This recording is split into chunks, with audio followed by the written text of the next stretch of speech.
We went to San Fran with Google for Entrepreneurs earlier this year for Startup Grind, and that was great. We got to meet a whole different culture of startups and so on and so forth. And since then, we've been back a couple of times. But one thing I noticed that was odd about the Australian startup scene is no one talks about this stuff. Like everyone's so hush hush. Everyone's like, oh, if I mention something, someone's going to steal it, right? All right. Hot tip, no one cares, right? So the first person I spoke to about our idea wasn't Thomas, wasn't my dad, wasn't my mum, wasn't my wife. It was car sales. All right. Yeah, I was like, screw it, right?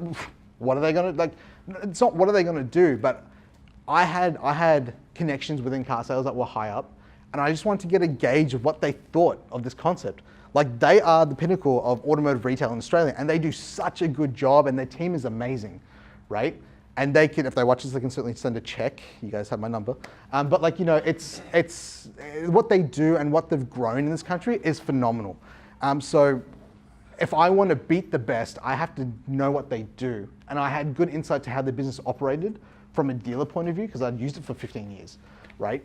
But what I was able to see was a little bit of the internals. And we've kept that channel open, right? We've spoken to the guys at Drive, we've spoken to the guys at Car Advice, we've spoken to many, many different industry players who most people would be like, oh, you can't talk to them, they're the competitor. What's really cool about what we do is that we're super nimble, we're super agile, and we're able to deploy really quickly.